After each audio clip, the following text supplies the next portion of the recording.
مفتی طارق مسعود special. تو میرے بھائی، جس کی زندگی میں اللہ ان ہوگا اس کی زندگی ڈپریشن اور پریشانیوں سے پاک ہوگی۔ جس کی زندگی میں اللہ نہیں ہے وہ ٹینشن دور کرنے کے لیے گٹکے بھی کھائے گا، وہ ٹینشن دور کرنے کے لیے شراب بھی پیے گا، وہ ٹینشن دور کرنے کے لیے چرس بھی، بولتے کیوں نہیں، پیے گا، وہ ٹینشن دور کرنے کے لیے زنا بھی کرے گا، وہ ٹینشن دور کرنے کے لیے مار دھاڑ بھی کرے گا۔ بعض دفعہ ڈپریشن میں ہوتا ہے اٹھا اٹھا کے سر مار رہا ہوتا ہے دیواروں سے، کیونکہ اس کے پاس کوئی حل ہی نہیں ہے اس کا۔ تو کافر یہ سارے کام کرتا ہے لیکن پھر بھی بہت نیک بنا ہوا ہے۔ آئیے ہمارے پاس ہے ڈپریشن کا علاج، آئیے ہمارے پاس ہے ٹینشن کا علاج۔ بھائی تمہارے پاس ٹینشن کا علاج ہوتا، نشہ سب سے زیادہ تمہارے ملکوں میں نہ ہوتا، شراب سب سے زیادہ تمہارے ملکوں میں نہ ہوتی، تو مسلمان بڑی بڑی پریشانیاں اٹھا کے بھی خوش رہ سکتا ہے، کافر چھوٹی سی پریشانی میں بھی خوش نہیں رہ سکتا۔ دیکھو دو قسم کے مریض ہوتے ہیں، ایک مریض تو وہ ہے جس کو پتا ہے میں بیمار ہوں، اس کو یہ نہیں پتا میری بیماری ٹھیک کہاں سے ہوگی، یہ کم درجے کا مریض ہے۔ ایک مریض وہ ہے جس بیچارے کو پتا ہی نہیں ہے کہ میں بیمار ہوں، وہ کینسر لے کے گھوم رہا ہے۔ میں اکثر ایک واقعہ سناتا ہوں، ہمارے ایک ریلیٹیو وہ گئے ڈاکٹر کے پاس، کوئی مسئلہ تھا ان کو ہلکا پھلکا سا، ڈاکٹر نے پورا الٹرا ساؤنڈ ایم آر آئی وغیرہ کرائی تو گردے میں کینسر نکلا۔ اب گردے کے کینسر کا تو کسی کو وہم بھی نہیں تھا کہ ان کے گردے میں کبھی کڈنی میں درد بھی نہیں ہوا۔ ڈاکٹر نے کہا یہ جو آپ مسئلہ بتا رہے ہو بھائی یہ تو چھوٹا مسئلہ ہے، اصل تو کچھ اور ہے۔ تو ان کا پورا گردہ آپریشن ہو کے نکلا، بہرحال بچ گئے وہ، کیونکہ اگر وہ تھوڑا دیر کر دیتے، اب وہ گردے کا ٹیسٹ کرانے تھوڑی گئے تھے، وہ تو ویسے ہی کسی کام کے سلسلے میں گئے تھے، نکل کے آیا کڈنی کا کینسر۔ تو بعض دفعہ انسان کو جو بیماری ہوتی ہے اس بیماری کا اس کو علم ہوتا ہی نہیں ہے، تو یہ زیادہ بڑی بیماری ہے۔ تو کافر جو ہے وہ چھوٹا بیمار نہیں ہے، وہ بڑا بیمار ہے، وہ بڑا بیمار ہے، اس کو یہ پتہ ہی نہیں ہے کہ میرے اندر بیماریاں ہیں کیا، ناشکری۔ قرآن کہتا ہے کافر ان الانسان لربہ کفورا، انسان اپنے رب کا چھوٹا ناشکرا نہیں بہت بڑا ناشکرا ہے۔ تو آپ ایک بات بتاؤ، شکر گزار اچھا ہوتا ہے، ناشکرا اچھا ہوتا ہے یا شکر گزار اچھا ہوتا ہے؟ شکر گزار اچھا ہوتا ہے نا، ناشکرا غیر اخلاقی حرکت ہے نا۔ تو اللہ کہتے ہیں سارے کافر کیا ہیں؟ ناشکرے، اور ہم کہتے ہیں کہ سارے کافر کیا ہیں؟ مسلمانوں سے اچھے۔ ہم کہہ رہے ہوتے ہیں نا منہ سے، ارے مسلمانوں سے اچھے ہیں، تو اللہ ان کو یہ کیوں کہہ رہا ہے کہ بہت بڑے ناشکرے ہیں؟ یہ وجہ کیا ہے کہ وہ یہ فیصلہ ہی نہیں کر پا رہے ہیں کہ اصل بیماری ہے کیا، غیر اخلاقی کام ہے کیا۔ انہوں نے خود سے غیر اخلاقی اور اخلاقی کا معیار متعین کر لیا، خود سے۔ زنا کرنے والے کو برا نہیں سمجھتے، وہ ماں باپ کے ساتھ برا سلوک کرنے والے کو برا نہیں سمجھتے، وہ شراب پینے والے کو برا نہیں سمجھتے، وہ اللہ کا انکار کرنا، اللہ کے ساتھ غیروں کو شریک کرنا، اس کو برا نہیں سمجھتے وہ۔ تو اس لیے اللہ تعالیٰ نے قرآن مجید اس لیے نازل کیا کہ اللہ نے فرمایا فیہ شفاء لما فی الصدور، تمہارے سینوں کے اندر جو بیماریاں چھپی ہوئی ہیں، جو برائیاں چھپی ہوئی ہیں، اس سے شفا صرف اور صرف قرآن سے ملے گی، قرآن کے علاوہ کوئی اور ذریعہ نہیں ہے۔ تو اب یہ جو میں نے آیت پڑھی ہے نا، اس میں بھی اللہ نے انسان کی اخلاقی بیماری کا تذکرہ کیا کہ ایک بہت بڑا ٹیکنیکل فالٹ انسان میں پایا جاتا ہے۔ ان الانسان خلق ہلوعا اذا مسہ الشر جزوعا واذا مسہ الخیر منوعا۔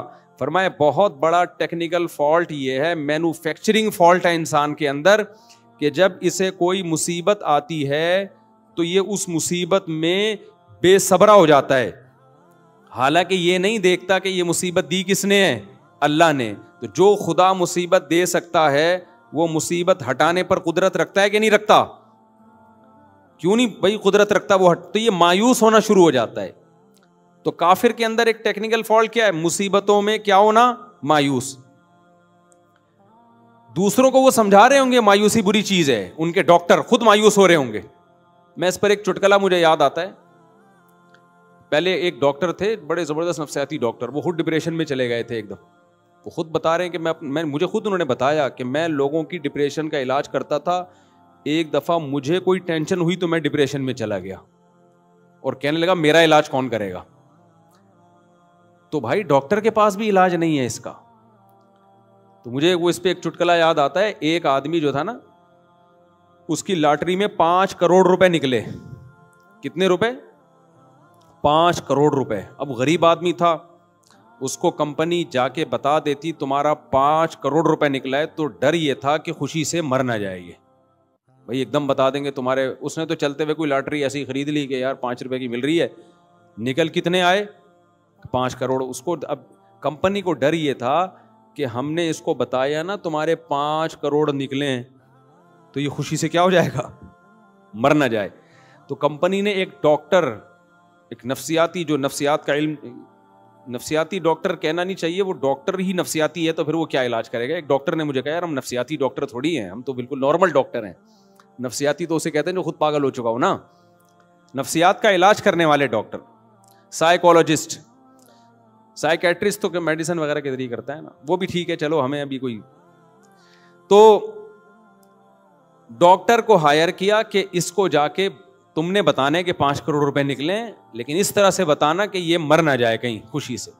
ڈاکٹر نے کہا, کوئی بھی غریب ڈاکٹر تھا, اس نے کہا کوئی مسئلہ نہیں ہے. ڈاکٹر گیا اس کے پاس آرام سے بتانے کے لیے نا, کہتا ہے دیکھو تمہارے نا 5 لاکھ روپے نکلے ہیں, تو میں تمہیں 5 لاکھ روپے دوں گا, لاٹری میں 5 لاکھ روپے نکلیں تو تم کیا کرو گے اس 5 لاکھ کا؟ اس نے کہا یار زبردست, یہ تو بڑا زبردست ہے, میں 5 لاکھ روپے کا یہ بناؤں گا, عمرہ کروں گا, فلانا کروں گا, ڈمکانا کروں گا. اچھا. کہہ رہے نہیں, ایکچولی تمہارے 10 لاکھ روپے نکلے ہیں. آہستہ آہستہ اس کو عادی بنا رہے. تو اب بتا تو 10 لاکھ کا کیا کرے گا جب میں تجھے 10 لاکھ دوں گا؟ اس نے کہا 10 لاکھ کا پھر میں یہ کروں گا, اور کچھ چیزیں بتا دی. ہوتے ہوتے 2 لاکھ, 3 لاکھ, 1 کروڑ, 2 کروڑ, 3 کروڑ, 4 کروڑ. جب 5 کروڑ پہ آیا نا, بولا یار تیرے 5 کروڑ نکلے, بتا تو کیا کرے گا؟ کہہ رہا ہے میں سارے تجھے دے دوں گا. تو ڈاکٹر مر گیا خوشی سے. سمجھ رہے ہیں نا, جو ڈاکٹر ہے نا وہ کلٹی. وجہ کیا ہے بھائی؟ اس کو تو سنبھالنے والا ڈاکٹر تھا, وہی خبر جب ڈاکٹر کو ملے گی اس کو کون سمجھائے گا؟ سمجھ میں آ رہی ہے بات؟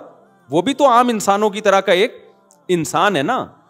تو یہ جو ڈپریشن کے ڈاکٹر ہوتے ہیں نا, آپ کی ڈپریشن ختم کرنے والے اور آپ کے مسائل کا حل کرنے والے, بھائی یہ بھی ہماری طرح کے کیا ہیں؟ انسان. یہ نہیں کر سکتے آپ کی اسٹریس. تھوڑی بہت میڈیسن اور تھوڑی بہت چیزیں ہوتی ہیں ان کے پاس, اس سے زیادہ کچھ بھی نہیں ہے.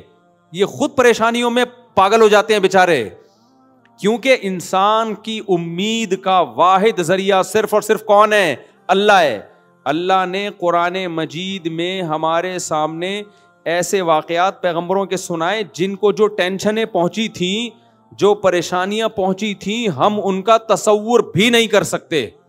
ایسی ایسی پریشانیاں پہنچی ہیں, مگر ان پریشانیوں میں انہوں نے صبر کیسے کیا؟ کیا وہ ڈاکٹر کے پاس گئے تھے؟ بولو بھائی کیا ہو گیا؟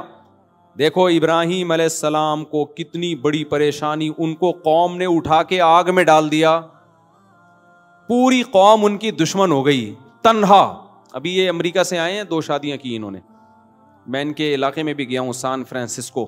آپ کے گاؤں کے لوگ بھی سن رہے ہوں گے یہ بیان. ان کا علاقہ ہے لاس اینجلس سے نا, بالکل ویسٹ امریکہ. تو میں نے جب یہاں بیان کیا تو میں نے ان لوگوں نے سوال پوچھا کہ 2 شادیاں کرنی چاہیے. میں نے کہا بھائی وہ امریکہ میں کیوں بولوں کہ 2 شادیاں کرنی چاہیے, وہاں اللیگل ہے تو مجھے پکڑیں گے, تو کرنے اپنی ذمہ داری پہ کرو. تو ان کے گاؤں کے لوگ بڑے خوش ہو گئے کہ دیکھو مفتی صاحب کہہ کے گئے یہ نہیں کرنی چاہیے. حالانکہ میں نے یہ نہیں کہا تھا کہ نہیں کرنی چاہیے, یہ مجھے بتا رہے ہیں وہاں یہ پھیلا ہوا ہے کہ مفتی صاحب نے بولا یہاں نہیں کرنی چاہیے. خواتین بہت خوش ہے, حالانکہ میں نے یہ نہیں بولا. میرا مقصد ہے کرنا ہے تو مجھے کیوں پھنسوا رہے ہو بھائی تم. تو اب یہ جب انہوں نے دوسری کی, انہوں نے مجھے ابھی عصر کے بعد یہ ملنے آئے تھے, انہوں نے پورا واقعہ سنایا. بالکل اکیلا ہو گیا میں, بالکل ڈپریشن میں چلا گیا میں, بالکل تنہا ہو گیا, خاندان میں کوئی ساتھ دینے والا نہیں. یہاں تک کہ جن دوستوں نے کہا تھا تو ہمت تو کر, ہم ہیں تیرے پیچھے, وہ بھی بھاگ گئے. تو میں نے ان سے کہا میرے ساتھ بھی ایسا ہی ہوا تھا, جنہوں نے دوسری شادی میں اٹینڈ ہونے کے وعدے کیے ہوئے تھے نا مجھ سے, وہ بھی عین موقع پہ بھاگ گئے. انسان تنہا ہو جاتا ہے. تو اب یہ نہیں کہ پوری دنیا ان سے کٹ گئی ہے, چند لوگ خاندان کے کٹ گئے, تو کتنی اسٹریس اور ڈپریشن اس بندے نے محسوس کی ہوگی.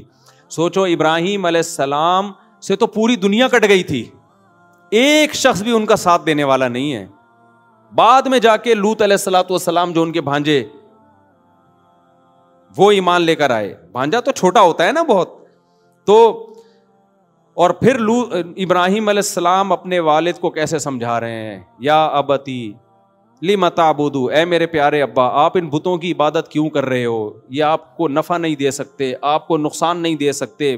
پیار سے سمجھا رہے ہیں. اور آگے رپلائی کیا آ رہا ہے کہ لئن لم تنتہی لارجمنک, اے ابراہیم تو دعوت سے باز نہیں آیا, پتھروں سے مار کے ہلاک کروں گا میں تجھے, معاذ اللہ.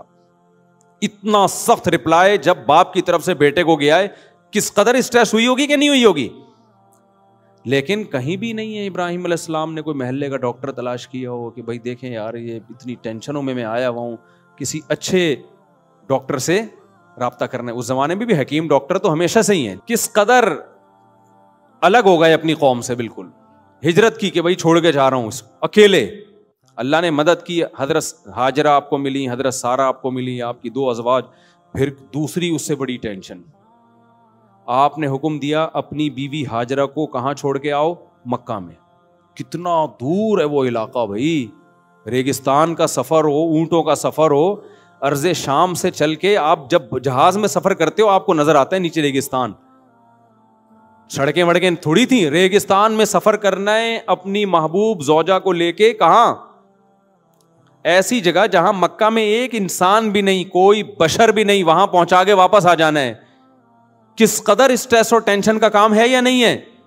جا رہے ہیں اپنی زوجہ کو دودھ پیتے بچے کے ساتھ چھوڑ کے واپس آ رہے ہیں. زوجہ بھی پریشان, بھائی یہ کیوں. زوجہ نے بھی وہاں ٹائم گزارا, کوئی ڈاکٹر تلاش نہیں کیا, نہ ابراہیم علیہ السلام نے. وجہ کیا ہے بھائی؟ وہ یقین ہے کہ یہ ٹینشن دینے والا کون ہے. بولتے کیوں نہیں بھائی؟ جب کام اتفاقی ہوتا ہے نا ٹینشن ہوتی ہے, جب پتہ ہے ایک پلان کے تحت ہو رہا ہے ٹینشن نہیں ہوتی. اس کی میں ایک مثال دیتا ہوں. یہ جو کافر لوگ ہیں نا, یہ سمجھتے ہیں دنیا میں جو بھی حادثات ہو رہے ہیں, پریشانی آ رہی ہیں, وہ بائی چانس ہے. وہ کیا ہے؟ بائی چانس ایسا ہو گیا, بائی چانس وہ مر گیا, بائی چانس یہ ہو گیا. تو آدمی کہتا ہے یہ چانس میرے ساتھ ہی ایسا پتہ نہیں کیوں ہو رہا ہے. ٹھیک ہے نا. اس کی مثال دیکھو, آپ کہیں جا رہے تھے, آپ جب زمین پہ بیٹھے اتفاق سے نیچے کانٹا تھا, دھاڑ کر کے چپ گیا, آپ کی چیخ نکلے گی نا, غصہ بھی آئے گا, یار یہ کیا مصیبت ہے یار, یہ کون سوئی بھول گیا تھا یہاں پہ.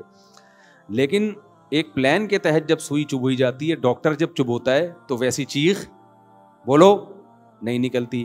بلکہ انسان اپنی چیخ پہ کیا کرتا ہے؟ کنٹرول. بلکہ ڈاکٹر بھی کہتا ہے کنٹرول, یہ خود نہیں لگ رہی ہے, باقاعدہ میں لگا رہا ہوں. آپ کو تسلی بھی ہوتی ہے یار یہ ڈاکٹر ہے, یہ میرا خیر خواہ ہے, یہ میرے فائدے کے لیے ٹیکا لگا رہا ہے. مسلمان کو یہ پتا ہوتا ہے کہ جو پریشانیاں میرے اوپر آ رہی ہیں بائی چانس نہیں آ رہی ہیں, یہ پریشانیاں کون دے رہا ہے؟ اللہ. اور اللہ ظالم نہیں ہے, اللہ میرا خیر خواہ ہے. یہ خود بخود نہیں آ رہی, وہ دے رہا ہے مجھے آزمانے کے لیے, مجھے بنانے کے لیے, میرے گناہ معاف کرنے کے لیے, میرے درجات بلند کرنے کے لیے. یہ دنیا دارالامتحان ہے, یہ آزمائش کی جگہ ہے, یہ پیڑے کھانے کی جگہ نہیں ہے. یہ وہ جذبہ ہے جو کافر کے پاس نہیں ہوتا. سمجھتے ہو کہ نہیں سمجھتے؟ کافر اس بہت بڑی نعمت سے محروم ہے, اس کو پتہ ہی نہیں. لہذا ان کے ڈاکٹر بھی جب پریشان ہوتے ہیں نا تو وہ بھی ڈپریشن میں جاتے ہیں. نیند کی گولیاں کھا کھا کے سوتے رہیں گے وہ ایک الگ بات ہے, لیکن وہ بھی ٹینشن میں جاتے ہیں. ابراہیم علیہ السلام کو دیکھ لو, حضرت ہاجرہ نے جب پوچھا نا ابراہیم علیہ السلام سے آپ مجھے یہاں کیوں چھوڑ کے جا رہے ہیں, تو انہوں نے فرمایا اللہ کا حکم ہے. فرمایا بخاری کی حدیث ہے اذ اللہ یضیعنا, اگر یہ اللہ کا آرڈر ہے پھر اللہ ہمیں کبھی بھی ضائع نہیں کرے گا. جب اللہ کی طرف سے کوئی پریشانی آتی ہے تو اللہ نقصان پہنچانے کے لیے وہ پریشانی نہیں دے رہا ہوتا. یعقوب علیہ السلام کو دیکھ لو, قرآن میں واقعات بھرے ہوئے ہیں. یونس علیہ السلام مچھلی کے پیٹ میں گئے, وہاں انہوں نے اللہ کو یاد کیا. تو میرے بھائی جس کی زندگی میں اللہ ان ہوگا اس کی زندگی ڈپریشن اور پریشانیوں سے پاک ہوگی.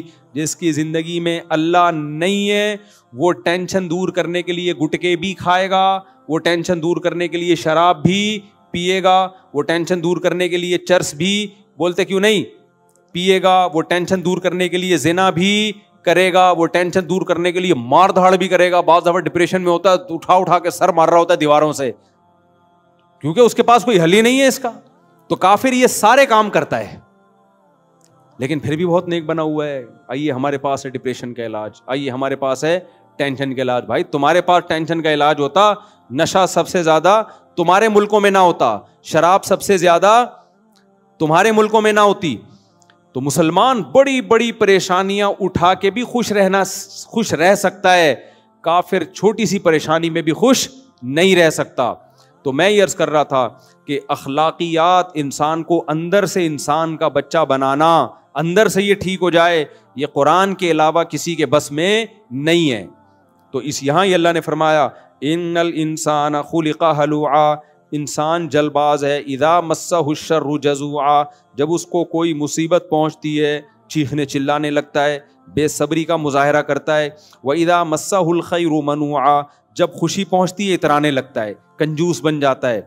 تو آگے اللہ نے کیا فرمایا, إِلَّا الْمُصَلِّينَ, فرمایا کچھ بندے ایسے ہیں جو مجھ پر اعتماد اور توکل کرتے ہیں, میں ان کی زندگی میں ان ہوں. تو جس کی زندگی میں اللہ ہے اسے یقین ہے کہ پریشانی کون دے رہا ہے, اللہ. دور کون کرے گا, اللہ. اور وہ پریشانی دے رہا ہے میرے فائدے کے لیے, مجھے رسوا کرنے کے لیے نہیں دے رہا. اگر کوئی یہ سمجھتا ہے نا اللہ مجھے پریشانی دے رہا ہے, اس کو مجھ سے کوئی دشمنی ہے معاذ اللہ, تو حدیث میں آتا ہے پھر جیسا یہ گمان رکھتا ہے اللہ معاملہ ویسا ہی کرتے ہیں اس کے ساتھ.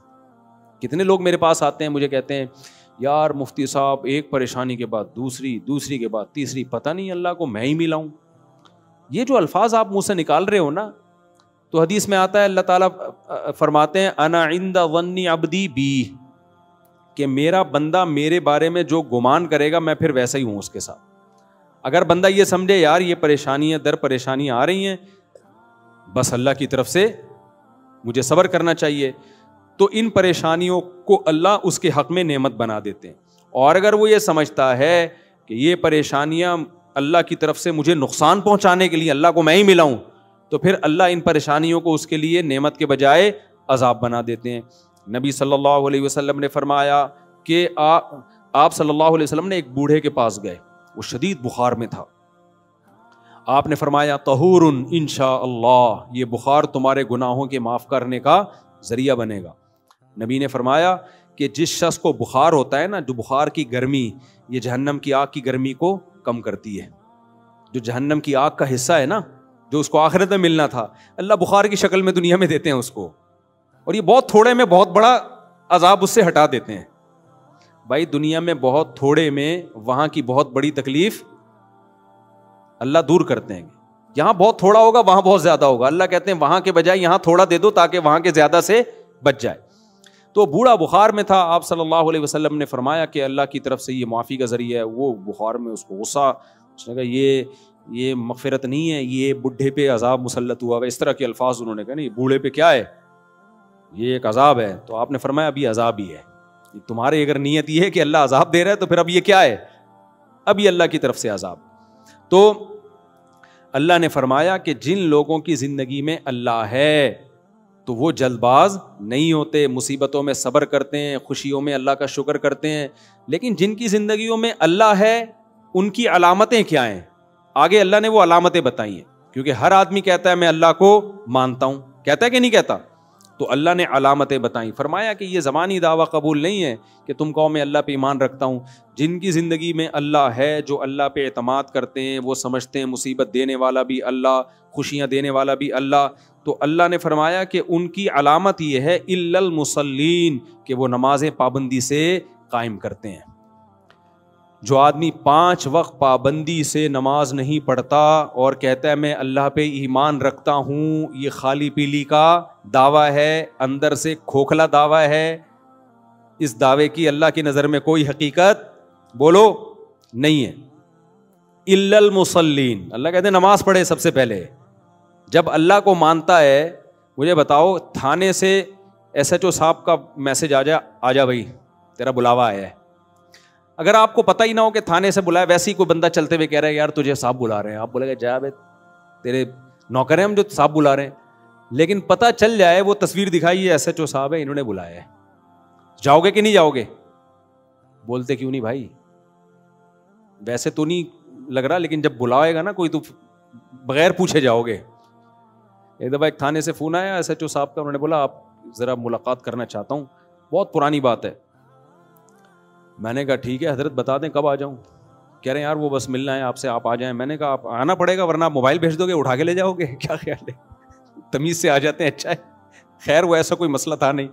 تو مولانا تھانوی رحمہ اللہ تعالیٰ کے پاس جب کوئی انگریز کی حکومت کی طرف سے کوئی نوٹس آتا نا کہ کورٹ میں آ جائیں تو وہ چلے جاتے. کسی نے کہا کافروں کی حکومت ہے, آپ ایک نوٹس پہ عدالت پہنچ جاتے. انہوں نے کہا حکومت تو ہے نا, چاہے کافروں کی ہو مسلمانوں کی, تمیز سے نہیں گئے تو کیا کریں گے, اٹھا کے لے جائیں گے, تو بہتر نہیں عزت کے ساتھ چلے جاؤ.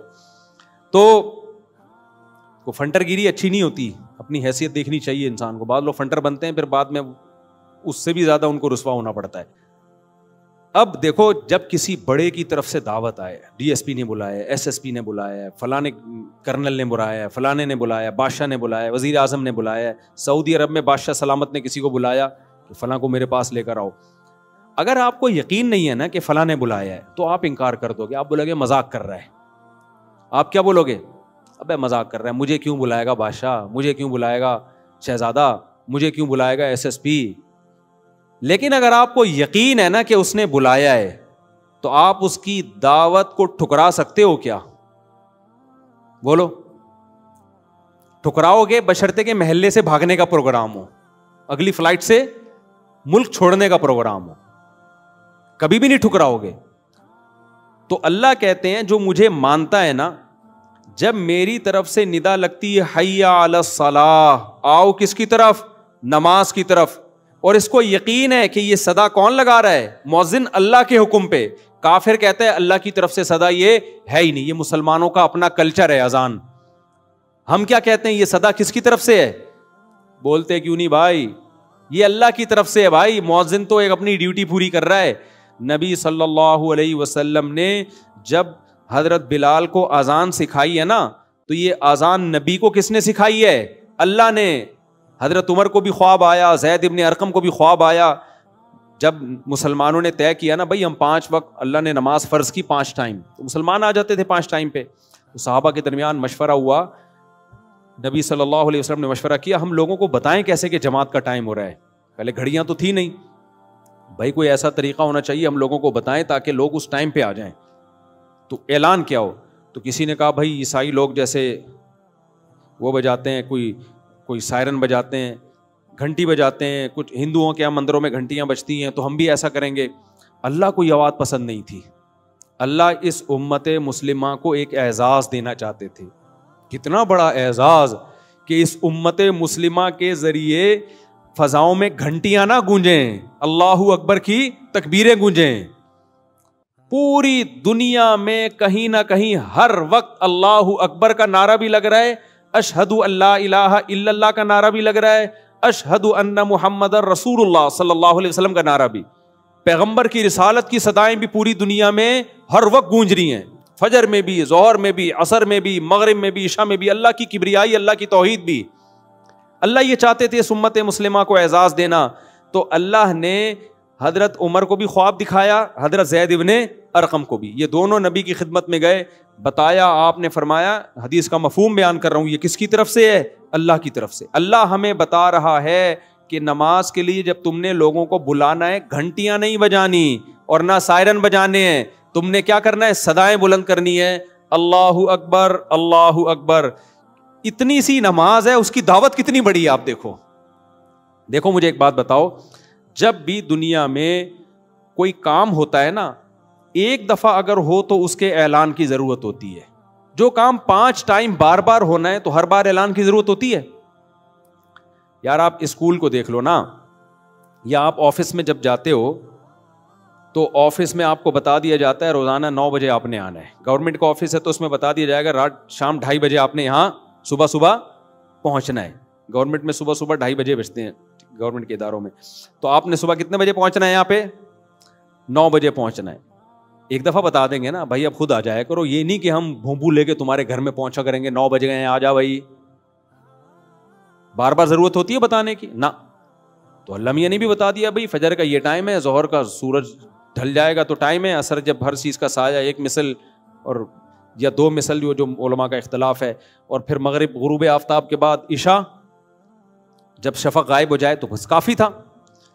ہر بار اعلان کیا جا رہا ہے اللہ کی طرف سے اللہ اکبر اللہ اکبر. دنیا بڑی نہیں ہے, بڑا کون ہے؟ اللہ سب سے بڑا ہے. کیونکہ جب اذان ہوتی ہے تو ہمیں دنیا اپنی طرف کھینچتی ہے. ڈرامہ, فلم, کاروبار, ملازمت, جاب, کسٹمر, یہ سب چیزیں کیا کر رہی ہوتی ہیں؟ بولو, کھینچ رہی ہوتی ہیں. مؤذن کو کہہ دیا اللہ نے کہ ان کو بتا دو یہ چیزیں بڑی نہیں ہیں, بڑا کون ہے؟ اللہ. یہ بالکل ایسے ہی ہے جو ایس ایچ او والی مثال, ایک طرف ایس ایچ او بلا رہا ہے, ایک طرف گلی کا چپڑاسی بلا رہا ہے. آپ کہہ رہے ہو میں چپڑاسی کی دعوت پہ جاؤں گا, اگلا بولے گا بیٹا چپڑاسی چھوٹا ہے, تھانے دار کیا ہے, بڑا ہے, وہاں چلا جا ورنہ وہ نہیں چھوڑے گا تجھے, اس کو بعد میں نمٹا لینا. کہتے ہیں کہ نہیں کہتے؟ بھائی تجھے تیرا باپ بلا رہا ہے, ادھر چلا جا. تو باپ کی دعوت کو ٹھکرا رہا ہے اور ماموں کی دعوت پہ جا رہا ہے, تو بے وقوف ہے یا نہیں ہے؟ باپ پہلے ہے, باقی سب کون ہے؟ بعد میں. تو اللہ تعالیٰ بھی قرآن میں کہتے ہیں کہ اذان کے ذریعے یہ کہلوایا اللہ اکبر, اللہ سب سے بڑا ہے. یہ بتا دیا کہ اب اس کے آرڈر کے آگے بیوی, بچے, باپ, ماں, کاروبار, بزنس, جاب, ملازمت سب کیا ہیں؟ چھوٹے ہیں, بہت چھوٹے ہیں. کس قدر موٹیویشن ہے. پھر ایک بار نہیں 4 بار. پھر میں گواہی دیتا ہوں اللہ کے سوا کوئی عبادت کے لائق نہیں ہے. جب نہیں ہے تو کس کی عبادت کی جائے گی؟ کس کو مانا جائے گا؟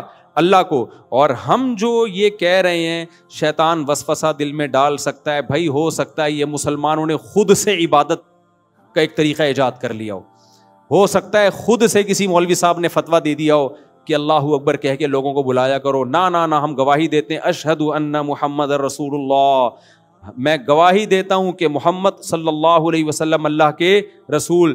تو جو پیغمبر ہیں انہوں نے یہ دعوت ہمیں سکھائی ہے, تو یہ پیغمبر کی دعوت نہیں ہے. میسنجر کا کام اپنا پیغام پہنچانا نہیں ہوتا, میسنجر کا کام اس کا پیغام جس کے وہ میسنجر ہیں.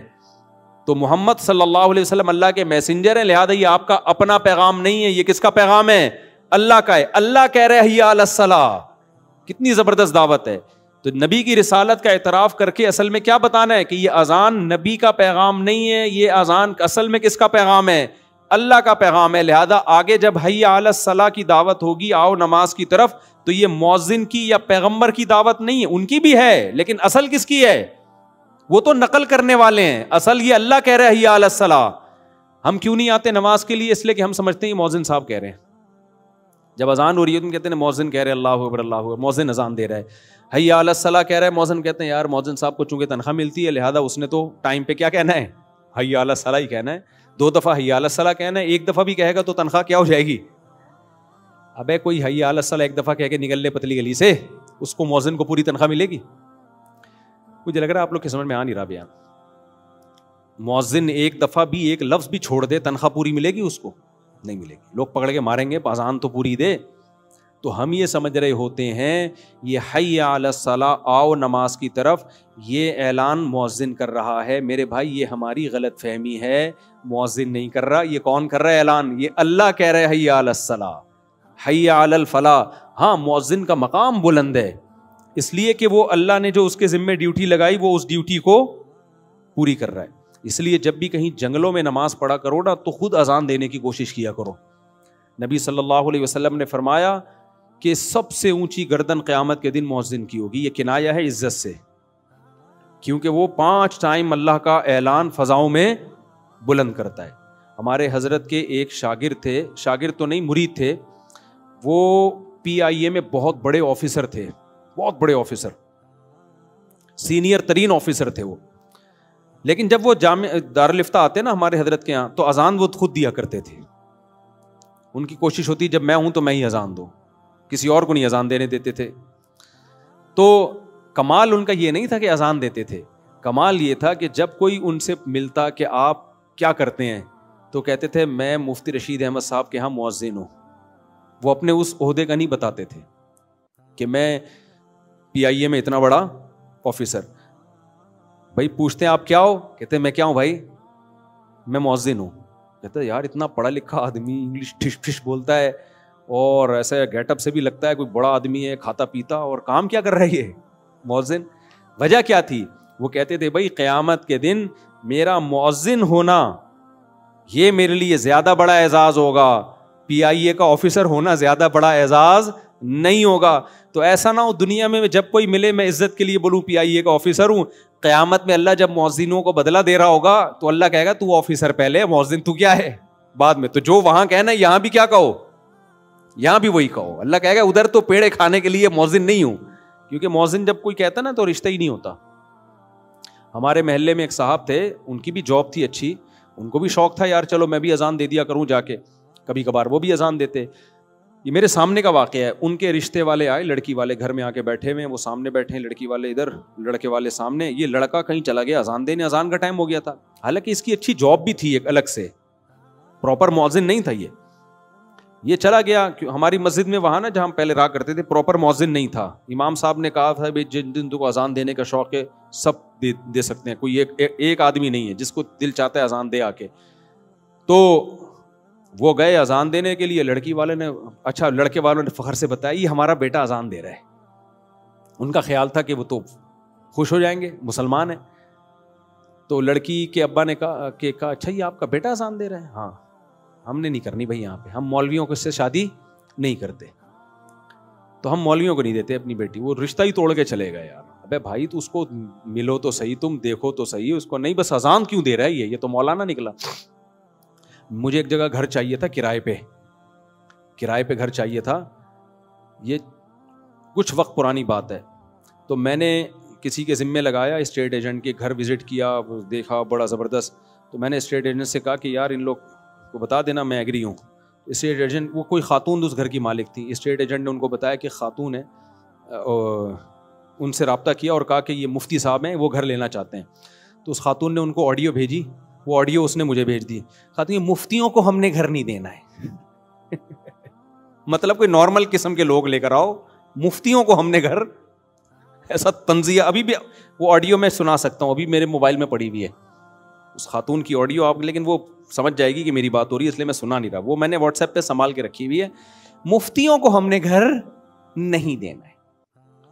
تو میں نے کہا بھائی نہیں دینا تو اس کو نہ دو, ہمیں کیا دوسرا کوئی گھر لے لیں گے, کیا خیال ہے, اللہ کی زمین چھوٹی تھوڑی ہے. خیر, تو کہاں سے کہاں بات چلے گی, جلدی سے بات کو سمیٹتا ہوں میں. تو اللہ کی طرف سے یہ مؤذن کی اپنی آواز نہیں ہے بھائی. اگر مؤذن کی اپنی آواز ہوتی تو مؤذن ہمارا ماموں لگتا ہے جو ہم اس کی دعوت پہ لبیک ہیں. کیا خیال ہے, مؤذن کہ حی علی السلام کہنے چل میں آ رہا ہوں, ہمارا ابا کہے گا نہیں میں نے بلایا تھا اس دن آیا نہیں تھا تو, اور مؤذن سے تیرے بڑے تعلقات ہیں, ایک دفعہ حی علی السلام بول دیا اٹھ کے جا رہا ہے. تو ہم کیوں جاتے ہیں, ہم کہتے ہیں بھائی یہ مؤذن کی آواز نہیں ہے, یہ کس کی دعوت ہے, یہ اللہ کی دعوت ہے. حی علی الصلاۃ, آؤ کس کی طرف, نماز کی طرف. حی علی الفلاح, پھر اللہ کہتے ہیں آؤ کامیابی کی طرف. دو چیزیں روکتی ہیں, ایک آپ اس دعوت کو ویلیو نہیں دے رہے, جیسے کوئی چپڑاسی بلا رہا ہو اور SHO بلا رہا ہو اور آپ ویلیو نہ دے رہے ہو SHO کو, تو اگلا کیا کہے گا, ابے یہ تھانے دار ہے تجھے بلا رہا ہے, تو چپڑاسی کی دعوت پہ لبیک کہہ رہا ہے. جیسے قرآن نے کہا نا اللہ اکبر, یہ دنیا سب اللہ کے مقابلے میں کیا ہے, چھوٹی ہے, اللہ سب سے بڑا ہے, تو بڑا ہے اس کی دعوت پہ جا. دوسری چیز جو انسان کو روکتی ہے اس دعوت سے, وہ لالچ. بعض دفعہ چپڑاسی کی دعوت پہ چلا جاتا ہے, SHO کی دعوت پہ نہیں جاتا. اسے پتا ہے چپڑاسی کی دعوت میں 1 کروڑ روپے ملیں گے, SHO صاحب پتہ نہیں چائے پلائیں گے, کیا پلائیں گے, کیا ہوگا, کل چلا جاؤں گا, پرسوں چلا جاؤں گا. بعض دفعہ یہ بھی ہوتا ہے. تو نماز میں بھی جب اللہ اذان میں ہمیں بلاتے ہیں نا حی علی الصلاۃ, آؤ نماز کی طرف, تو ہمیں اللہ اکبر سے یہ تو پتہ چل گیا کہ اللہ سب سے بڑا ہے بھائی. اب دکان چھوٹی, باقی تمام چیزیں چھوٹی, سب سے بڑا کون, اللہ. لیکن شیطان کہہ سکتا ہے بھائی اللہ بڑا تو ہے, لیکن ملے گا کیا وہاں جا کے, دکان پہ بیٹھا رہے گا, بے شک چھوٹی ہے, کسٹمر بھی تو ہے نا, پیسہ بھی تو ہے, کوئی بات نہیں, چھوٹے کی دعوت پہ لبیک کہہ لو, پیسہ مل رہا ہے. بڑے کی دعوت پہ لبیک کہو گے, مسجد جاؤ گے, امام صاحب چندہ ہی مانگ لیں گے اور تو کچھ بھی نہیں ہوگا, کوئی 50 روپے بھی نہیں ملیں گے. فجر پڑھ کے, ظہر پڑھ کے, عصر پڑھ کے, تو خالی پیلی, کچھ بھی حاصل ہونے والا نہیں ہے. ادھر نماز چھوڑوں گا تو ڈرامہ پورا چلے گا میرا, ٹھیک ہے نا, کرکٹ کا میچ آ رہا ہے, آخری چھکا چل رہا ہے, آخری بال چل رہی ہے, کیسے جذبات ہیں یار, یہ سین رہ جائے گا, انڈیا پاکستان کا میچ ہے, بعد میں لوگوں کے بتانے میں وہ مزہ تھوڑی آئے گا. لاسٹ اوور ہے, ادھر حی علی الصلاۃ اقامت ہو رہی ہے, تو یہ مزے رہ جائیں گے میرے, اور پھر وغیرہ وغیرہ جو 20 چیزیں. تو اس لیے اللہ نے اس اشکال کا بھی جواب دیا کہ اللہ کی دعوت پر لبیک اس لیے بھی کہو کہ سب سے بڑا ہے, اور حی علی الفلاح, اللہ جو تمہیں بلا رہا ہے نا نماز کی طرف, اس میں کامیابی ہے. تمہیں لگ رہا ہے کہ نماز چھوڑنے میں لذتیں ہیں, حقیقت میں نماز پڑھنے میں لذتیں ہیں. اللہ کی دعوت پر لبیک کہو گے تو وہ تمہیں جو کچھ دے گا, یہ دنیا تمہیں وہ کچھ نہیں دے سکتی. مالا عین الرات, وہ کچھ ملے گا جو نہ کسی آنکھ نے دیکھا, ولا اذن سمعت, نہ جو نہ کسی کان نے سنا, ولا خطر علی قلب بشر, کسی انسان کے دل میں ان لذتوں کا خیال بھی نہیں آ سکتا. آپ سوچنا شروع کرو نا جنت کے عیش کو, تو سوچتے سوچتے جو آپ کی انتہا ہوگی نا, جنت اس سے آگے سے شروع ہوگی. ایسی عیش کی زندگی, دنیا میں بھی سکون مل جاتا ہے نمازی کو, صرف آخرت کی بات نہیں ہے. تو اس لیے اللہ نے فرمایا چھوٹی کامیابی نہیں, فلاح کہتے ہیں بہت بڑی کامیابی, حی علی الفلاح. تو میرے بھائی اتنی لمبی تقریر 5 ٹائم اللہ کی طرف سے ذمہ داری ہے مؤذن کی, تم ان کو کہو, لیکن اللہ نے کہا مؤذن کو اپنا میرا پیغام پہنچا دو, کسی کے گھر جانے کی تمہیں اجازت نہیں ہے. ایسا نہیں ہے کہ اب نہیں آ رہا تو پیچھے سے پولیس آ رہی ہے آپ کو نکالنے کے لیے, کہ اللہ نے ایسے جو آپ کو بلائے گا نا, آپ نہیں جاؤ گے تو پیچھے موبائل آئے گی, بولے گا تیرے کو تمیز سے بلایا, آ نہیں رہا, چل. لیکن اللہ یہ کام نہیں کرتا. اللہ مؤذن کو کہے گا پیغام دے دے, فضاؤں میں میری صدا گونجے, ان کے کان تک آواز پہنچ جائے. اس کے بعد کیا کرنا ہے؟ اللہ کہتے ہیں چھوڑ دو, چھوڑ دو.